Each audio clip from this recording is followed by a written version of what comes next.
los hijos se nos parecen. Mirando la pared, en Libertad le dice a Mafalda: mi papá dice que hoy los hombres son así, todos iguales, pero los de abajo aguantando a los de arriba. Después, sentada en el cordón o mirando la calle de adoquines, dice, claro, que dice que el mundo cambiará y los hombres serán así, todos iguales como los adoquines, sin nadie encima. Y ahí pasa, por arriba de los adoquines y de todos, con un auto superstar, un poderoso. Y la reflexión final, ¿no? Bueno, pero para el Ludo es una pantera, mi papá.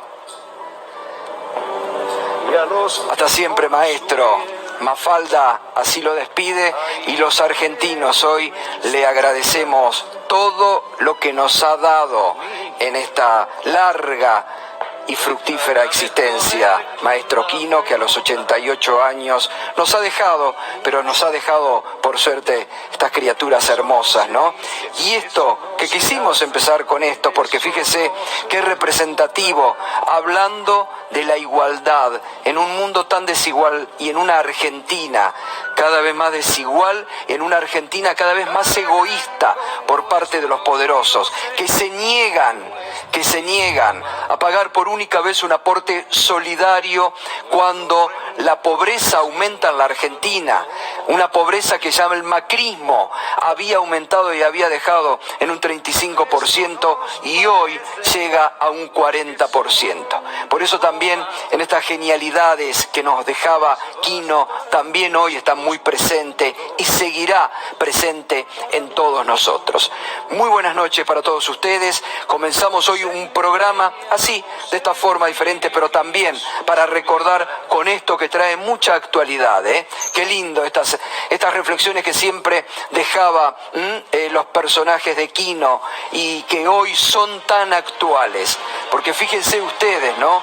Cuando la pobreza aumenta en la Argentina y cuando los poderosos podrían también en algo ayudar a una mayor igualdad, no, son los primeros en articular actos desestabilizadores como los que se están viviendo por estos días en la República Argentina.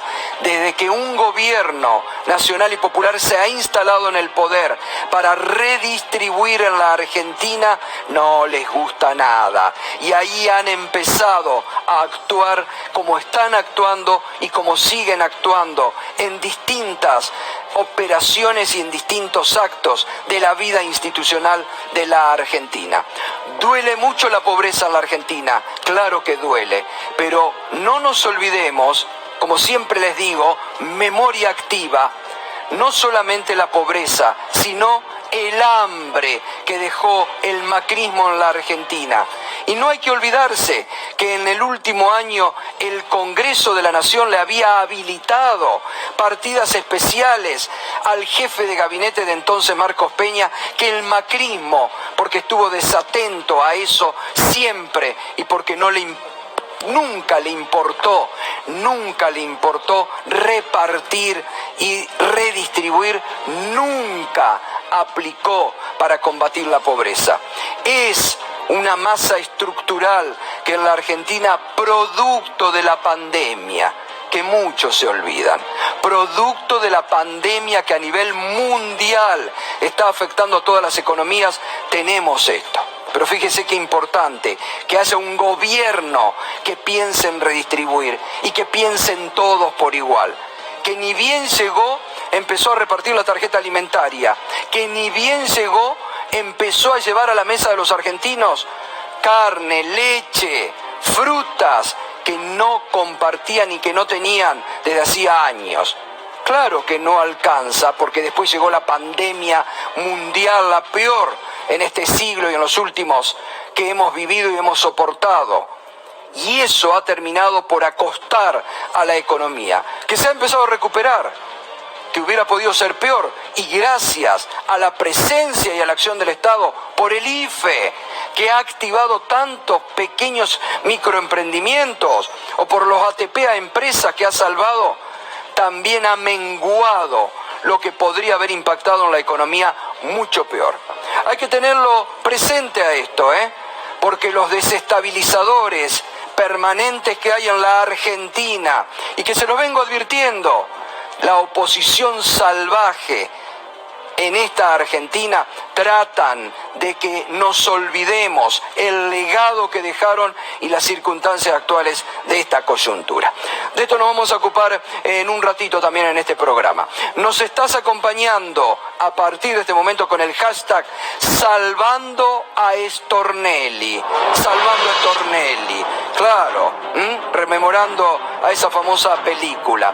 Porque el fiscal procesado, Carlos Stornelli, sigue haciendo de las suyas en Comodoro Pro, y van al rescate sus amigos en una forma muy bochornosa para esta justicia argentina, macrista, cada vez más bochornosa en algunas de sus actuaciones. Stornelli tenía que responder dónde tiene las grabaciones de los supuestos arrepentidos de la causa Cuadernos. Y empezó a tirar la pelota. Dijo, bueno, pregúntenle a una fiscal del juicio oral. Y salió el fiscal Ple, el fiscal Raúl Ple, que saben un dato, es fiscal ante la Cámara Federal. No estuvo presente el fiscal Ple la semana pasada cuando muchos abogados defensores de los involucrados en la causa de los Cuadernos presentaron las quejas, y allí la Cámara Federal le dijo a Stornelli, queremos las grabaciones de los supuestos arrepentidos. ¿Dónde estarán las supuestas grabaciones? ¿Están las grabaciones? Un escándalo, uno más en Comodoro Pro. Un escándalo más de esta vergonzosa justicia argentina que todos los días está provocando estos impactos negativos, porque no nos olvidemos que la institución más desprestigiada en la Argentina es la justicia, y es la Suprema Corte de Justicia de la Nación. Enseguida también nos vamos a ocupar de Stornelli, de esta novela, de los papelones que están haciendo para salvar, y de una respuesta que va a llegar en los próximos días muy dura a la actuación de estos fiscales Ple y Stornelli. Y también te vamos a contar hoy cómo está toda la causa del espionaje ilegal macrista, cada vez más complicados a Rivas y Madjalani. También David Cufré enseguidita, porque en estos momentos en el gobierno están definiendo medidas económicas. En conjunto están trabajando el Banco Central, el Ministerio de la Producción, el Ministerio de Economía y el Ministerio de Agricultura, preparando una batería de medidas para lograr que los dólares del agro puedan ser liquidados, aquellos que todavía faltan, y de estímulo para que las reservas del Banco Central aumenten. Reitero, están trabajando, posiblemente mañana haya anuncios del gobierno en esta dirección. Es un paquete global de medidas que están trabajando, reitero, el Banco Central, el Ministerio de la Producción, el Ministerio de Economía y el Ministerio de Agricultura, para dar respuesta, para que se liquiden los que especulan con una posible devaluación. Liquiden, hay 7.600 millones de dólares que podrían ser liquidados ya y que pueden sumarse a las reservas del Banco Central. En minutos vamos a estar con ese tema, Y por supuesto no nos olvidamos de la decisión de la Corte ayer, que siguen con muchas repercusiones, ¿no? Volvemos al tema Stornelli. Y volvemos al archivo, ese que siempre está presente aquí en Minuto 1. El año pasado, Lautaro Mailín, nuestro compañero, fue al encuentro del juez federal Claudio Bonadío. Y le preguntó justamente, mire qué anticipo, ¿no?, por las famosas grabaciones de los supuestos arremetidos de la causa Cuaderno. A ver qué pasaba en ese momento. ¿Cómo tomó el dictamen del fiscal Dilelo y por qué no se grabaron las declaraciones a los arrepentidos en la causa Cuaderno? Pues preguntarle de vuelta, ¿por qué no se grabaron las declaraciones de los arrepentidos en la causa Cuaderno? ¿Se puede caer la causa por las irregularidades? Bueno, se pueden caer solamente nada, Bonadío no respondía, no así, nada más. Pero hoy es un verdadero escándalo en Comodoro Pro lo que la Cámara Federal le está pidiendo, que aparezcan esas grabaciones, ¿no? Vamos, Irina, y buenas noches, Irina, ¿cómo estás? Juan, buenas noches. Toda la pesada, el despliegue, porque la novela es tan grande que necesitamos de Irina y de Juan para contar. Bueno, Irina, a ver, ¿qué es lo que está pasando? ¿Qué es lo que está pasando? Contamos el otro día que se empezó a armar esta discusión en una audiencia la semana pasada, en que algunas de las defensas en la causa justamente de los Cuadernos le piden a la Cámara de Casación que aparezcan, que se le reclame al juzgado de primera instancia y al fiscal Carlos Stornelli los registros fílmicos o audios de las declaraciones de los arrepentidos. ¿Por qué esto es importante? Porque la ley del arrepentido, votada incluso en la época de Mauricio Macri, del gobierno de Macri, esa ley obliga a que haya un registro. A pesar de que la Cámara Federal en su momento hizo caso omiso, Bruglia y Bertuzzi no dijeron nada, bueno, la Cámara de Casación sí decidió tomar cartas en el asunto. ¿Qué ocurre? El juez que tiene ahora la causa, que es Marcelo Martínez de Giorgi, le pide primero a Stornelli una explicación. ¿Dónde están las filmaciones? Y simultáneamente, el fiscal de Cámara, como bien contabas, que es Raúl Ple, Sí. cuestiona a la casación, a la jueza Ana María Figueroa, el hecho de que hayan pedido esos registros. A ver, vamos por parte. A esto que cuenta Irina, ¿qué responde Stornelli? ¿Respondió Stornelli? Sí, en primera instancia Martínez de Giorgi le dice a la Cámara de Casación, a mí no me miren, porque en el juzgado 11 no están, que era el juzgado de Claudio Bonadío, ¿sí? Entonces agarran y le dicen a la fiscalía, bueno, Carlos Stornelli, señor Stornelli, ¿dónde están los registros de los arrepentidos? Queremos ver, las defensas quieren ver en qué circunstancias se arrepintieron e imputaron a sus defendidos. Obviamente tienen todo el derecho de saber en qué circunstancias sucedió eso. Bueno, no están. Y fíjate lo que le responde Stornelli. Stornelli dice, bueno, la pateo para otro lado, a mí no me miren. Se hace saber que al ser elevadas a juicio oral las causas, los registros descritos por el artículo 6, es decir, que los arrepentidos tienen que estar grabados mediante un medio técnico idóneo, que se encontraban reservados en esta fiscalía, fueron remitidos el 5 de noviembre para su debida custodia y reserva a la fiscal interviniente, doctora Fabiana León.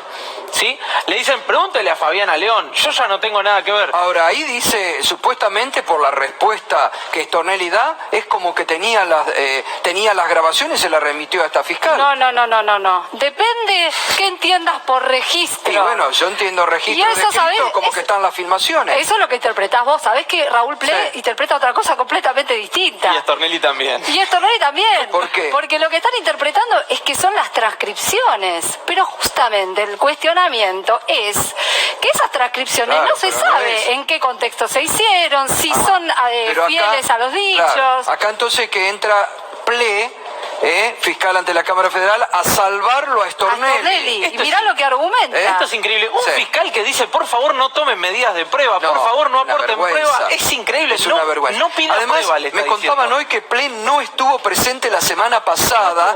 No estuvo presente. Ahora lo vamos a ver. Hay un planteo de una de las defensas justamente. Le dice, Claro. usted no vino y ahora se acuerda. Ah, claro, cuando bueno, se me da estoy cuenta adelantando. que a Stornelli lo van a incendiar prácticamente porque se cae la causa, porque no hizo nada pegado a la ley, algo que venimos diciendo desde 2018. Digo, los responsables de la impunidad, yo insisto, hay que ir a reclamarle, hacer el bocinazo a la puerta de Stornelli cuando se caiga esta causa. Hágale saber al tribunal que los registros de todas las colaboraciones prestadas por imputados fueron agregados bajo forma de actas. Acá está lo que dice Irina, la interpretación de Ple Claro. es libre, digamos. La interpretación es que es el escrito, que ese es un Claro, registro claro. suficiente. Es insólito. Pero vos sabés que además la ley dice que tiene que permitir una evaluación posterior. Claro.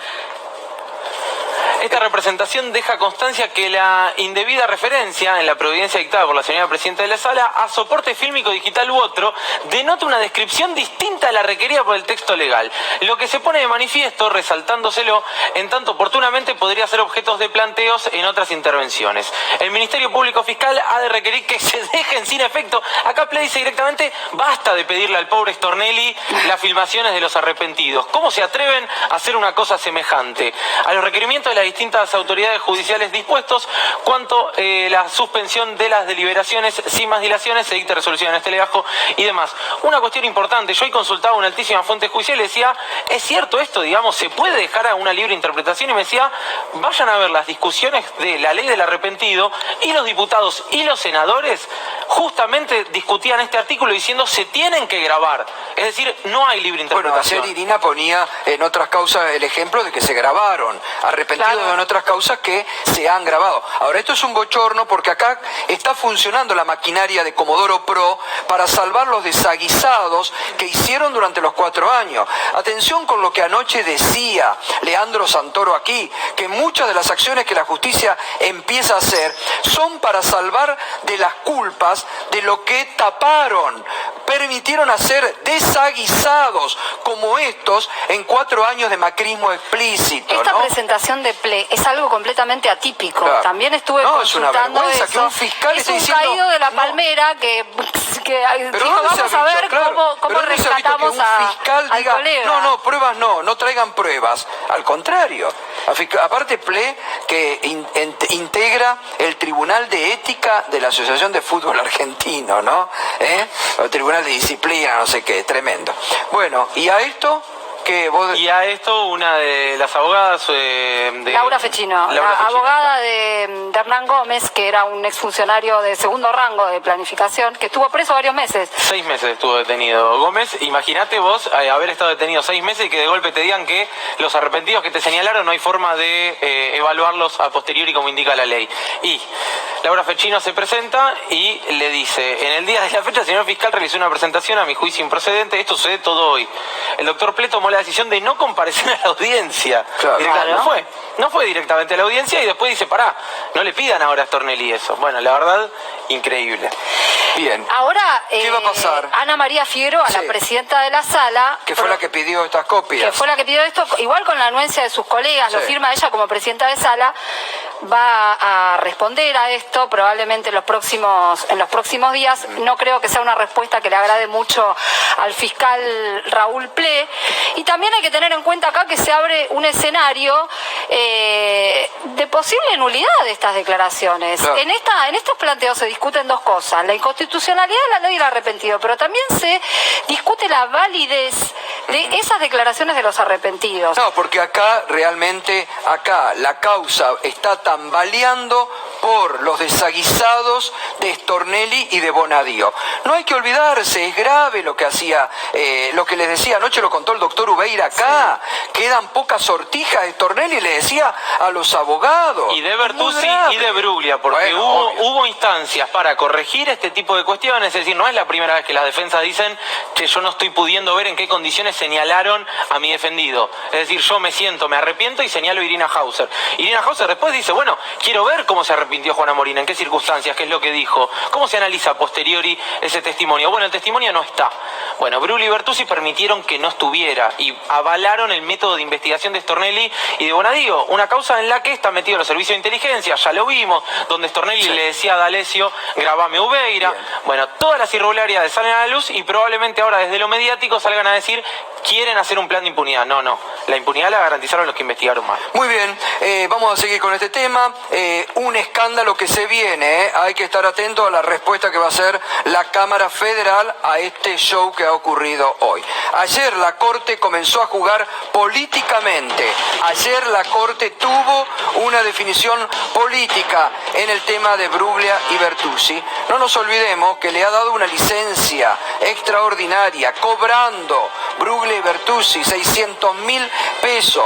Fíjese, en el mismo día en que se les da un aumento del 7% a los empleados estatales y los funcionarios políticos de la administración pública se congelaron los sueldos. Por ejemplo, los que hoy están luchando contra la pandemia del coronavirus van a tener sueldos congelados, mientras estos señores que ganan 600.000 pesos, lo que debe ganar más o menos Stornelli, fiscal procesado, van a estar de licencia extraordinaria, porque en otra de las lavadas de mano a la Corte le dice, bueno, mientras resolvemos, tómense una licencia. Con 600.000 pesos, es lindo tomarse una licencia con ganando esto. Vamos a ver cómo jugó hoy el poder político que le ordenó a Rosenkrantz que haga lo de ayer en las tapas. Mire cómo saludaron y mire cómo utilizan La Nación y Clarín la misma palabra, freno. Dice La Nación, freno de la Corte al gobierno, tomó el caso de los jueces desplazados. ¿Qué dice Clarín? Freno a Cristina, la Corte abra el persaltum por jueces removidos. Y Clarín agarra y mire, Cristina, artífice de otro latigazo de la Corte.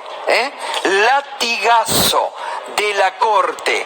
Fíjese cómo parte del poder mediático que ordena a un sector de la Corte hoy celebra la resolución de ese poder en las tapas. Hoy le respondió el viceministro de Justicia Martín Mena a esto. Efectivamente, acá parece que ganó el apriete y la presión mediática a la hora de fijarle la agenda a la Corte.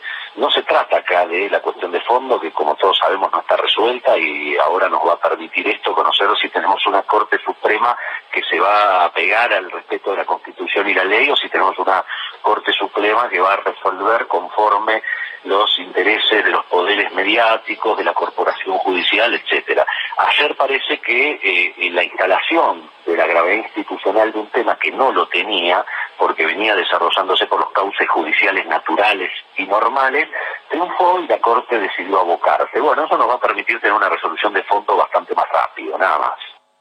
Bueno, allí estaba la respuesta. Hoy fue el único funcionario del gobierno que habló en la respuesta a la jugada política de la Corte en el día de ayer. Irina, ¿hoy hubo alguna otra implicancia, alguna otra...? Bueno, la novedad del día a nivel de decisiones es lo que contaste vos. La Corte Suprema le dio licencia extraordinaria, algo rarísimo, a Brugle y Bertuzzi. Una licencia extraordinaria te la dan, como dice la palabra, en circunstancias extraordinarias.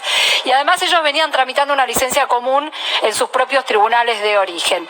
Con esto igual apaciguan un poco, no los dejan en el limbo, porque también la posibilidad era, o que quisieran volver a sentarse, era una situación incómoda para todo el mundo, ¿no? Entonces con esto emprolijan un poco. Aparte la propia Corte no dijo nada sobre dónde tenían que ir a parar. Para ellos es más cómodo darles esta licencia y también darse a ellos mismos el tiempo para resolver esto. Que si bien en la decisión de ayer ponen un plazo pronto, ¿no? Y dicen que el procurador conteste 48 horas, que el Consejo de la Magistratura conteste 48 horas, hoy el diagnóstico es que tal vez la semana que viene haya una sentencia, pero no se sabe. Entonces con esto se garantizan que tienen un changüí, digamos. Hay una cuestión, esto que los diarios reflejan hoy, y que el fallo fue unánime. Para los que leen finamente la sentencia de ayer, hay que decir que el fallo fue unánime hasta ahí. Rosenkrantz quedó solo, otra vez. Otra vez porque quedó además solo. Rosenkrantz ya anticipa opinión. Anticipa opinión. Anticipó y además, opinión. hoy que me estuve enterando un poco cómo fue la negociación previa, Rosenkrantz no logró que apoyaran lo que él quería. Acá se armó un trío, un viejo trío al que le decían la mayoría peronista, Lorenzetti, Maqueda y Rosati, que armaron el voto mayoritario, pero Rosenkrantz quedó solo. Yo creo que esto es un dato a tener en cuenta con miras a lo que va a ocurrir en los próximos días. Sí, por eso digo hay que ser cautelosos también, y como ayer celebraban por anticipado Carrió y Patricia Bullrich, vamos a grabar esos tuits para ver cuando llegue la resolución de fondo de la Corte, que hay que esperar, pero no hay que ser ingenuos. Nosotros aquí diariamente te venimos contando desde diciembre de que asumió el gobierno cómo la oposición iba a ser salvaje y se ha constituido en una oposición salvaje. Cómo los factores de poder que no alcanzan a digerir la derrota del año pasado iban a actuar contra el gobierno. Están todos actuando. Lo de la Corte de ayer no es inocente y hoy no lo vamos a mostrar porque la verdad que no merece, pero hubo algunas expresiones en las redes sociales de dirigentes cercanos a Juntos por el Cambio, incluso columnistas de algunos medios, que salieron a decir atención a cómo se viene preparando el presidente de la Corte para suplantar al gobierno. Algo que muchos especulan, Atención, por eso, cuidado la Corte como juega. Si no quiere después ser tildada de hechos que van en contra de la institucionalidad. Por eso te preparamos, Memoria Activa, este informe de las expresiones desestabilizadoras de último tiempo y cómo van jugando en la Argentina de hoy. La sociedad los va a sancionar. Tampoco Lorenzetti va a poder entrar a Rafaela, Guarda. Tampoco Lorenzetti va a poder entrar a Rafaela, Guarda. Para Clarín esto no fue un scratch, ¿te diste cuenta? No fue un scratch, fue una protesta. Pleno apriete. Están ocurriendo y pueden seguir ocurriendo cosas muy serias. Yo digo, bueno, ¿cuánto tiempo demora eso en explotar? ¿Cuánto tiempo demora eso en explotar? Hay malestar en las bases de la policía. Entonces, están jugando con fuego. Que se sienten a trabajar en darle seguridad a la gente de bien, porque esto, si no, va a escalar. ¿Cómo imaginas diciembre? Un quilombo. Dicho así, muy sencillamente, me cuesta llegar a diciembre. Yo creo que antes de diciembre vamos a vivir jornadas muy complejas porque la dinámica de aceleración de la crisis no aguanta. El gobierno no gana en la próxima elección, No sé. Como gobierna. No sé. Como gobierna. Porque ¿Y tiene termina el demasiada gobierno? gente. ¿Termina el mandato? Sí, yo ¿Termina el mandato? Sí, yo ¿Usted cree en saqueos? Yo creo en saqueos programados por la propia Cristina. ¿Vos sabés lo ridículo que suena que piense que va a haber elecciones? Es ridículo. ¿Cómo que piensa que va a haber No elecciones? va a haber elecciones. Juega el fraude. Claramente, cuando uno ve los números y analiza en detalle, lo hemos hecho ya para hacer la autocrítica interna, la PASO contra la elección general, la PASO de agosto contra la elección general de octubre, claramente hubo en la PASO un fraude muy grande.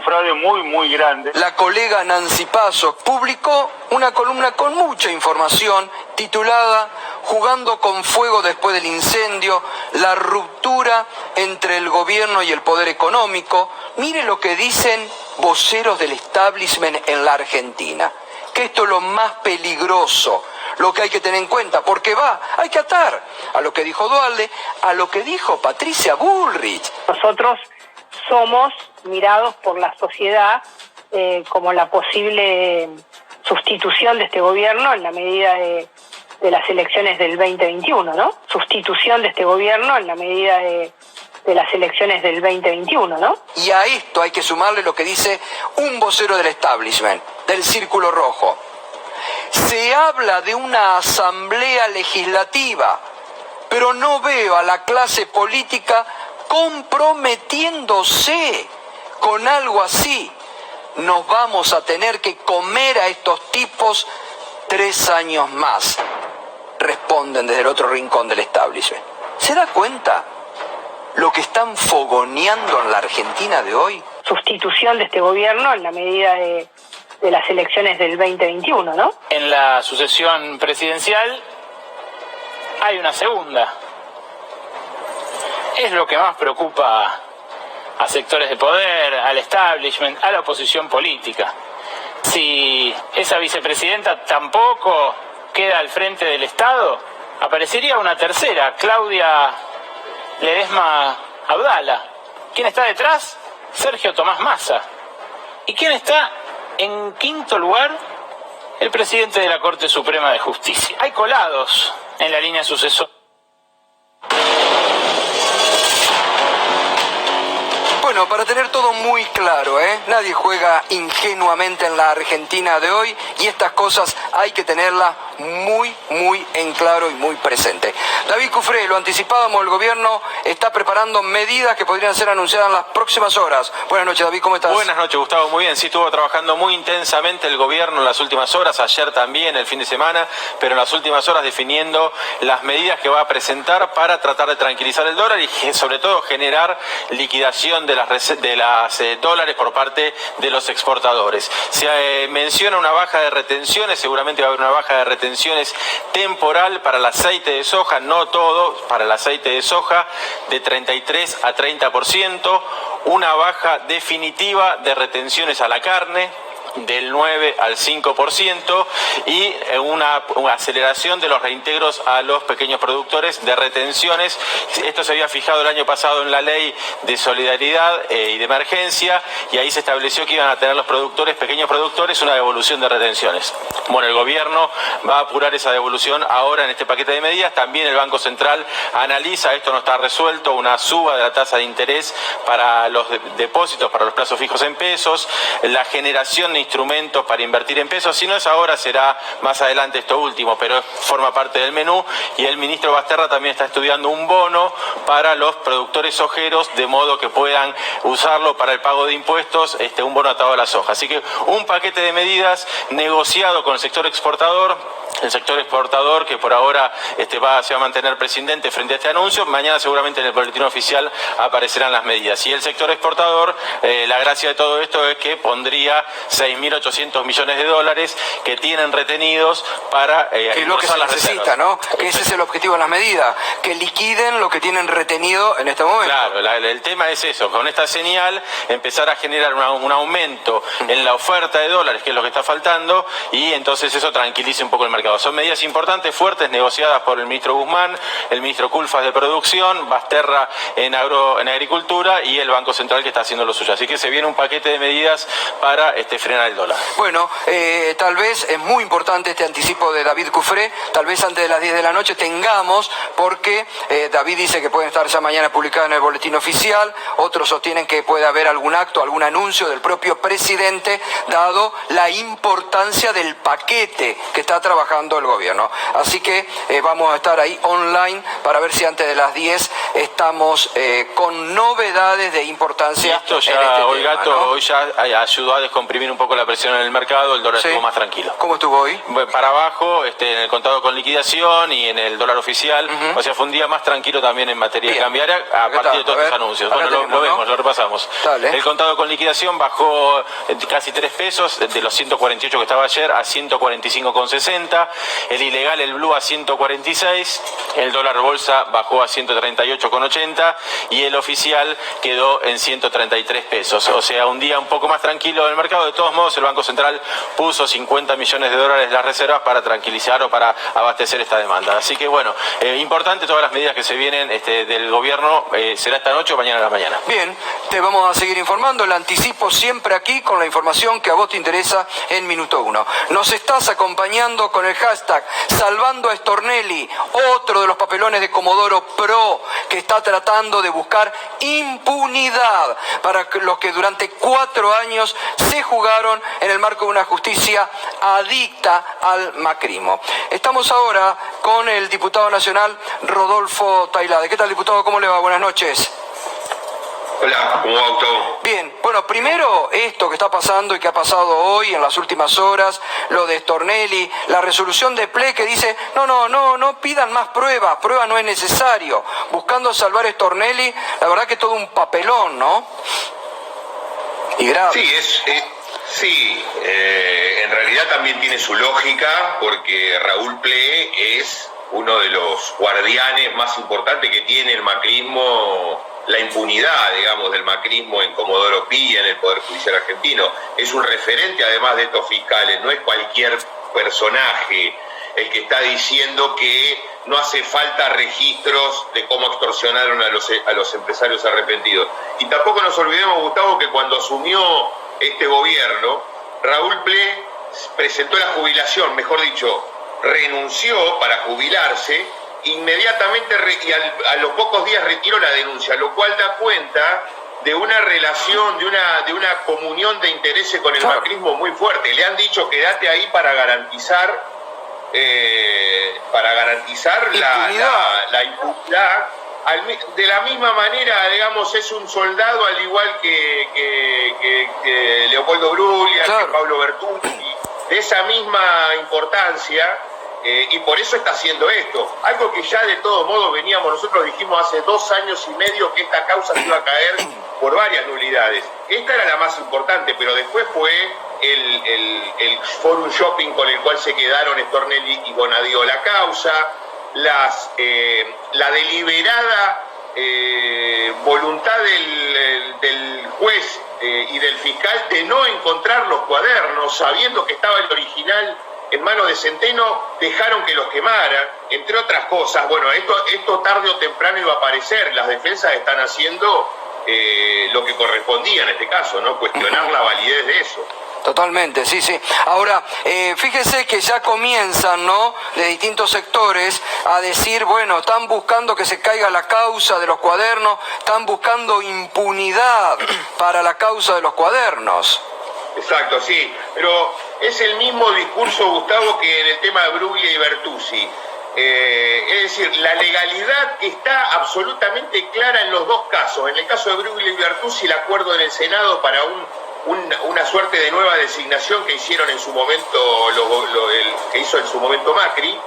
Y en este caso también, en la ley del arrepentido es absolutamente clara, separa en 2 artículos distintos los registros escritos, que son las actas que desde toda la vida los juzgados usan para reflejar las declaraciones, y en el artículo 6 habla específicamente de un registro técnico que tiene que servir para evaluar posteriormente cómo fue el arrepentimiento. Acá no hubo ese registro técnico, no se filmó, no se grabó, porque hubo un apriete de principio a fin con los más de 30, 40 arrepentidos con la que edificaron esa causa mentirosa y armada de los cuadernos. No pueden mostrar cómo Stornelli en vivo y en directo seguramente extorsionaba a los empresarios. De hecho, Gerardo Ferreira fue el que más en detalle precisó la charla que tuvo con Stornelli, en donde Stornelli le dijo claramente: entregá al matrimonio Kirchner y salís en libertad. Entonces eso no se puede reflejar en un video, en una grabación, porque no solamente caería la causa, sería anulada la causa, sino irían presos todos estos funcionarios. Bueno, evidentemente no lo hicieron deliberadamente para evitar todo esto. Ahora, sin lugar a dudas, evidentemente las grabaciones no están, es un elemento importante. Cuando se discutió, porque hoy lo de Ple dice, no es necesario, ¿qué vienen a pedir grabaciones? No es necesario. Cuando se discutió realmente esto de la ley del arrepentido, ¿qué se decía sobre este punto? ¿Qué dijo el legislador sobre este punto? Hay un artículo específico, se discutió especialmente, y hay un artículo específico en la ley, que es el artículo 6 de la 27.304, que dice que se registrará a través de medios técnicos idóneos que permitan la posterior evaluación. Así que fue claramente un aspecto que fue muy discutido en ese momento. De hecho, la ley se trabó durante mucho tiempo porque claramente nosotros veíamos que era una herramienta para extorsionar personas. Pero efectivamente eso está absolutamente claro en el articulado de la ley, que es lo que están haciéndose, quieren evadir de la misma manera que están haciendo en el otro caso. Y fíjese en la respuesta que ustedes pasaron hace un ratito de Stornelli, en esa respuesta escueta que le da Martínez de Giorgi. Está mintiendo Stornelli. Stornelli además le está tomando el pelo al juez, a la jueza de casación, porque está diciendo que hay unos registros técnicos. Inmediatamente después de ese comentario, dice que también hay actas. Con lo cual, supuestamente está diciendo que hubo algún registro técnico. Y le tiró el fardo a la fiscal León, que de Tribunal Oral. Pero no existen, y la fiscal León va a tener que decir la verdad. Es mentira lo que dijo este señor, que ya a la altura del partido no sé cómo puede seguir siendo fiscal. Claro. Rodolfo, ¿cómo estás? Buenas noches. Juan Amorín te saluda. ¿Cómo crees que sigue esto? Pues yo decía recién que me da la impresión que rápidamente van a salir a plantear esto de, bueno, el plan de impunidad y demás, cuando en realidad son irregularidades que venimos viendo desde 2018 y que venimos advirtiendo desde 2018. ¿Vos crees que este es el principio del final de la causa? Y en tal caso, vos citabas recién, bueno, sucede lo mismo que con la BBC, con Bruglia, Bertuzzi y Castelli. Bueno, en este caso se habilitó un persaltum cuando no estábamos en condiciones, o la Corte no estaba en condiciones de habilitarlo porque no revestía gravedad institucional. Entonces, uno también teme que las arbitrariedades continúen, ¿no?, en el Poder Judicial. Bueno, hay que ver qué va a pasar. La Cámara de Casación me parece que está dando los pasos, digamos, correspondientes, porque hay un planteo de inconstitucionalidad, de nulidades, que tienen que resolverse. La verdad que no sé cómo pueden encontrar un argumento para sostener la validez de la forma en que se tramitó todo el proceso de arrepentidos en la causa de las fotocopias. No entiendo, la verdad que no le encuentro ninguna vuelta, porque si vos me decís que la ley da lugar a una interpretación de un lado de la biblioteca y de otro, claro, bueno, te la puedo tomar y veremos que puede haber un final abierto, pero acá la ley es absolutamente clara, separa de manera perfecta y clara el registro a través de un acta, que es una cosa, pero además el registro técnico, con lo cual eso es directamente y además dice la ley que es sirve para evaluaciones posteriores, justamente para esto sirve, digamos, para ver que la causa se edificó sobre la base de arrepentidos que fueron extorsionados por un juez y un fiscal, de manera que entregar esto para el, digamos, el establishment, para el macrismo judicial, sería prácticamente reconocer que todos los 4 años fueron una gran farsa, y por eso van a seguir hasta las últimas consecuencias. Gracias, diputado. Sí, gracias, diputado. Chau, chau. Bueno, el diputado Rodolfo Tailade, una causa obviamente que vamos a seguir porque la verdad que es un gran papelón, era lo que se veía venir. En instantes ya vamos a charlar también con el ministro de Desarrollo Social de la provincia de Buenos Aires, Andrés Cuervo Larroque. Ya está allí enseguidita. Vamos a estar hablando de este índice de pobreza, impacta mucho, que es un dato de la realidad que no desconocen los funcionarios y para el cual están trabajando, y también vamos a estar hablando de este desalojo postergado en la toma ilegal de Guernica, que es lo que va a hacer el gobierno provincial. Enseguida le trasladamos la pregunta al ministro Larroque. También va a estar enseguidita Victoria Tolosa Paz para hablar, ¿no?, de este número que obviamente nos preocupa a todos y que impacta, David, ¿no? Sí, 40,9% de pobreza dio hoy a conocer el INDEC, y es el número que te habla de la necesidad de avanzar fuerte con un proceso de redistribución del ingreso que atienda esta cuestión, ¿no? Digamos, hay sectores que se oponen al aporte extraordinario a las grandes fortunas. En este contexto, bueno, cuando vos ves estos números, entendés por qué tenés que modificar cosas de fondo estructurales en Argentina. 40,9% es un aumento de 5,5 puntos respecto del nivel que había en el mismo semestre del año pasado. Esto toma el primer semestre del año pasado, según explicó el Ministerio de Producción, Daniel Steingart, en el primer trimestre, la primera parte del año, la pobreza fue menor, en torno al 32%, y en el segundo trimestre, que es abril, mayo, junio, cuando estaba más desatada la pandemia. Claro, sobre todo el mes de abril, que estuvo paralizado totalmente la actividad económica en la Argentina. Todo frenado. El mes de abril impacta de lleno porque estaba la actividad económica parada, ¿no? Ahí subió al 47% en ese trimestre, entonces en el global del semestre es 40,9%. Había sido 47% en el segundo trimestre.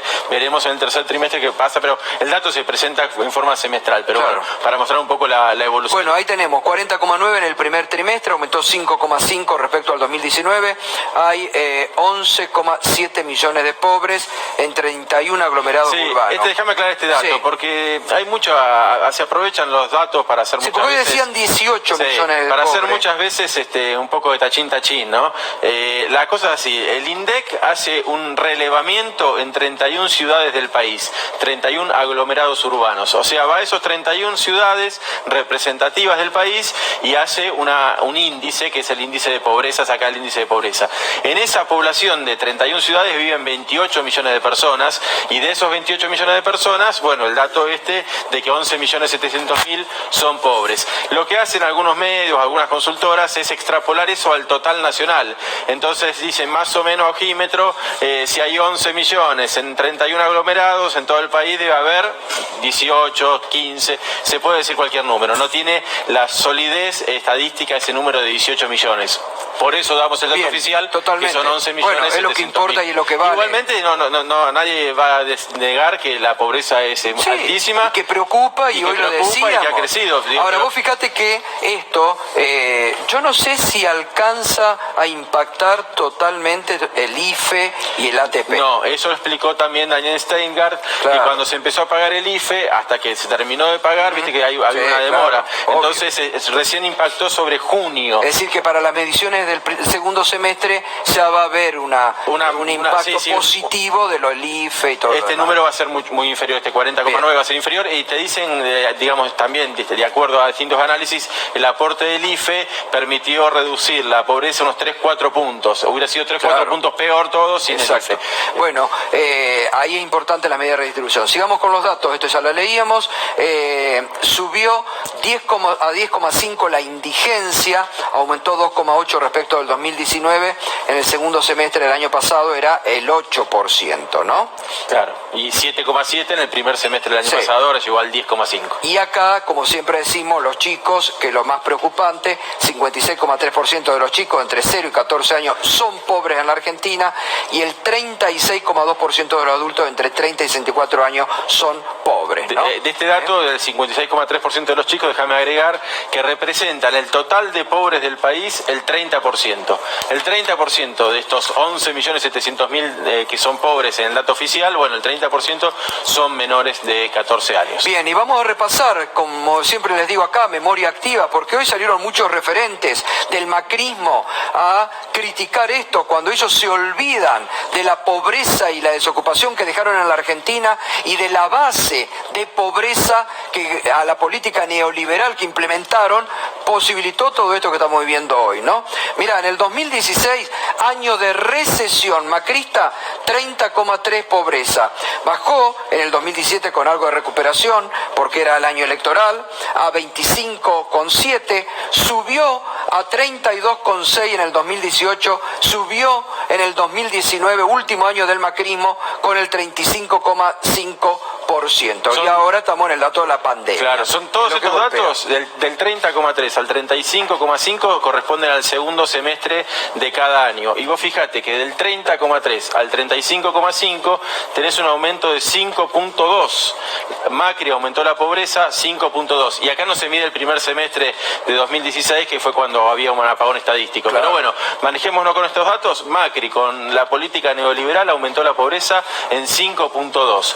Ahora la pandemia aumentó la pobreza en 5,4. Claro. O sea, la política que implementó Macri fue equivalente a dejarnos una pandemia. En 4 años nos cocinó una pandemia. Total. Y te insisto, este dato actual, estos 5 puntos que subió ahora la pobreza, el segundo semestre va a ser menor por el impacto más del IFE y por la vuelta de la actividad económica. Nos vamos a la provincia de Buenos Aires, estamos en comunicación con el ministro de Desarrollo Social, Andrés Cuervo Larroque. Andrés, buenas noches, ¿cómo está? ¿Qué tal, Gustavo? Buenas noches. Digo, son números que ustedes no desconocen porque están en el territorio todos los días, los ven y para eso trabajan, ¿no? De ir cambiando esta realidad. Sí, tal cual. Tenemos dos pandemias, ¿no? Una sobre la otra, la sanitaria, que viene a empeorar lo que habíamos heredado, lo que tiene que ver con la desidia o el retiro y el repliegue del Estado en materia social y en materia de generación de trabajo y de actividad económica que arrastrábamos desde los 4 años anteriores, hoy agravados por estas circunstancias. Pero nosotros tenemos una filosofía muy clara desde el gobierno de la provincia, siempre lo dice el gobernador Axel Kicillof, que tiene que ver con no escatimar ni esconder ningún diagnóstico por más duro que sea, y a partir de esa claridad poder construir las respuestas. Así que son duras las cifras, pero bueno, tenemos que aceptarlas y trabajar para poder corregir esto en la medida de las posibilidades, por supuesto. Sí, con la diferencia de lo que veníamos comentando de los años del macrismo, con una presencia fuerte del Estado, ¿no? Sí, por supuesto, claramente que es diametralmente opuesta la actitud que tiene el Estado en esta etapa que lo que ocurrió en los años anteriores. Obviamente esta presencia que tiene que ver con políticas de contención en el marco de la emergencia tienen que permitirnos transitar este tiempo, este momento, hasta que encontremos la posibilidad de la recuperación y fundamentalmente que recuperemos la principal política social, que es la generación de empleo, la generación de trabajo. Eso es lo que ordena definitivamente las cosas, y para eso, por supuesto, tiene que haber una modificación, una reestructuración del modelo económico, que es la idea con la que asumió el Frente de Todos el 10 de diciembre, pero con la pandemia en el medio se ha complejizado esa tarea. Ministro, ¿qué es lo que está pasando con un tema ahí que está de mucha actualidad, ¿no? Que la toma esta ilegal en Guernica, vencía hoy el plazo, ustedes pidieron, la justicia creo que les ha dado hasta el 15 de octubre, plazo para el desalojo. ¿Cómo van a manejar este tema? Bueno, nosotros hoy tuvimos una audiencia con el juez, la pedí yo básicamente para informarle acerca del plan de contingencia que él mismo aprobó y que nosotros presentamos el 15 de septiembre y que venimos desarrollando. Ese plan tenía 2 etapas. La primera tenía que ver con un censo para poder tener una foto de la situación de las personas que son parte de la toma, y una segunda etapa que es la que iniciamos a partir del 23 de septiembre, cuando se dio la primera prórroga, que tenía que ver con el registro pormenorizado de la situación de cada familia para poder comprender cabalmente cuáles eran las circunstancias de cada uno de los ocupantes y a partir de eso poder generar una respuesta. Esa respuesta, por supuesto, tiene un carácter urgente, de transición, en la emergencia, y naturalmente vamos a buscar también una respuesta de fondo a aquellas personas que acrediten eficientemente el estado de necesidad. Para eso necesitábamos, obviamente, un poco más de tiempo. El plan se está desarrollando con eficacia porque en 72 horas 307 familias se acoplaron a la posibilidad de desocupar voluntariamente el predio a partir ¿Cuántas familias son en este momento, Andrés? 1.904 familias fueron las censadas. 1.600 familias, sí. 304 son personas adultas, que en general son parejas o personas solas. Grupos familiares son alrededor de 1.600.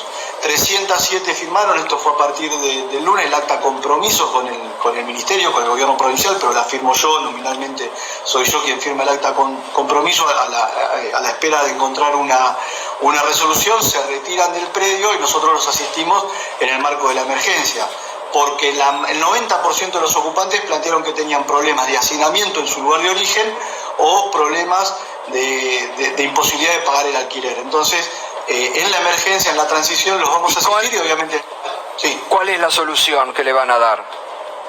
La estructural tiene que ver con el programa de hábitat, suelo y vivienda que anunció ayer el gobernador Axel Kicillof, que prevé una inversión de 190.000 millones de pesos para generar en 3 años aproximadamente 40.000 viviendas, entre las que genera la provincia y lo que aporta la nación a través del Procrear, y 85.000 lotes con servicios. Pero en la transición a que eso se desarrolle, porque por supuesto nos va a llevar algunos meses poder ya tener disponibles lotes y viviendas, lo que hacemos es asistir con mejoras habitacionales para las personas que tienen una situación de hacinamiento y que puedan agrandar con una pieza más o algún espacio más su casa, y con subsidios de emergencia habitacional para quienes estaban pagando un alquiler y son automáticamente desalojados, porque en los barrios no hay populares contratos. Vos no pagás y el desalojo es de hecho, ¿no? Sí. Son cuestiones culturales de Total. conurbano. Ahora, más allá de las necesidades, porque bueno, obviamente usted lo acaba de decir, están los datos de pobreza, la pandemia que paralizó todo, también en estos días hubo como cruces así de decir, bueno, están los punteros políticos, hubo movimientos sociales que estuvieron a favor de estas tomas y que incrementaron las mismas. ¿Cuál es ahí la verdad de la milanesa? No, por eso nosotros lo que planteamos es que la resolución del problema del hábitat no es a través de la toma claramente, sino a través de políticas de Estado encauzadas institucionalmente. A esos efectos se hizo el anuncio ayer, que es un plan que veníamos trabajando con el gobernador y con distintas áreas del gobierno. Es muy importante el anuncio, no solo en términos cuantitativos, sino porque reorienta la política de hábitat y de vivienda. Se crea la Unidad Provincial de Tierra y Vivienda a cargo del Ministerio de Gobierno que encabeza Teresa García, y en el cual unidad en la cual vamos a participar otros ministerios, justamente para dar respuestas con celeridad a estas problemáticas. Entonces, ahora, por supuesto, culturalmente hay una tradición de que frente al repliegue del Estado, los vecinos o las vecinas muchas veces entienden que puede ser una solución la toma de un pedazo de tierra, pero nosotros desestimamos eso porque no es legal, pero además muchos trastornos a la hora de urbanizar. Ahora, ahí han existido, ¿no?, que muchas veces lo hacía Cáritas, la Iglesia, instituciones, organizaciones sociales, de la ayuda a través de la autoconstrucción de vivienda, ¿no?, con un aporte del Estado, y muchas veces decían, bueno, hay tierras fiscales que no están, que están en desuso, ¿por qué no se puede dar ahí? Eso, a ver, no sé si es una tontería lo que estoy preguntando, si lo evalúan con organizaciones sociales o como Cáritas, que puedan contribuir a una salida un poco más rápida, ¿no?, de cuando llegue una vivienda más como la que están hablando ustedes, de este plan a 3 años, o las viviendas del Procrear. Digo, esas alternativas las pueden estar evaluando, se pueden evaluar. Sí, por supuesto, son parte del anuncio que se hizo ayer, que son otros dos cuestiones centrales. Una es el registro de suelo urbano, que la provincia, porque no hay registro, está administrativamente, la estructura del Estado provincial está bastante desarticulada, y la unidad provincial que planteaba recién de tierra y vivienda justamente va a tener que desarrollar un registro de la oferta, es decir, de las tierras disponibles. Está bueno eso. Los lotes con servicio, y un registro de la demanda, porque nosotros también queremos cuantificar, más allá de las estimaciones, cuantificar fehacientemente las personas que tienen necesidad, y también cualificar los niveles de necesidad. No todas las personas tienen, por eso en el caso de la toma de Guernica, nosotros con el registro lo que hacemos es revisar primero que la necesidad sea real, y después calificar cuáles son los niveles de urgencia, porque no todas las familias tienen la misma situación. Buenas noches, Irina Hauser lo saluda. Teniendo en cuenta que el desalojo la orden de desalojo sigue en pie, no es que se suspendió el desalojo. ¿Esto qué implica para ustedes? ¿Es la posibilidad latente de un escenario violento? ¿Cómo se puede llegar hasta a ese momento de la mejor manera posible? ¿Cómo lo evalúan? Mirá, yo creo que, como te decía antes, tenemos un plan de contingencia que está funcionando, que está descomprimiendo la situación, y que nosotros tenemos la idea de que en los próximos días eso se va a profundizar, y además tenemos una política estructural de fondo, que era lo que se reclamaba, que está puesta en el centro de la acción del gobierno, como te decía, en cabeza de la ministra Teresa García, pero con absoluta atención por parte de todos nosotros, para comenzar a ejecutar este programa, que por supuesto está previsto a 3 años, pero las respuestas van a ser inmediatas o lo más rápido que podamos, y claramente vamos a empezar por el distrito del presidente Perón. No solo con las personas que estén hoy en la situación de toma, sino con todas las personas del distrito, porque es un lugar particularmente golpeado, como lo puede ser Moreno, como lo puede ser Matanza, como lo pueden ser Florencio Varela, y tantos otros, Quilmes y tantos otros lugares. Ministro, buenas noches, David Cufré. Le quería preguntar un poco, a partir de estos datos de pobreza y las situaciones que estamos viendo en lo social, que también son complicadas, ¿cómo ven o cómo analizan o cómo están registrando el humor social y la posibilidad de que haya reclamos más fuertes o menos fuertes? Digamos, ¿cómo está el clima social? Sería la pregunta. Mira, creo que como hablábamos o como decíamos antes, ¿no? Hay una fuerte asistencia del Estado hay una fuerte presencia a través de las distintas políticas de contención, el IFE, la tarjeta alimentaria, en el caso nuestro en Provincia de Buenos Aires, el servicio alimentario escolar, el programa Potenciar Trabajo. Es decir, podría seguir enumerando muchas políticas de intervención estatal que creo que morigeran de alguna manera lo que podría ser esta situación tan compleja y difícil. No nos podemos relajar, pero de seguro no estamos en una buena situación, pero me animo a decir que también hay una percepción fuerte del Estado presente en sus distintos niveles, nacional, provincial y municipal, y además lo central para mí, que afloró muy claramente en el marco de la pandemia, es el inmenso entramado solidario y comunitario que tiene la provincia de Buenos Aires. La verdad que quiero destacar el esfuerzo, mencionaban antes a Cáritas, pero hay un montón de organizaciones que son de nivel nacional, algunas son más conocidas, y de nivel barrial otras. Y te diría que las de nivel barrial son las más fuertes.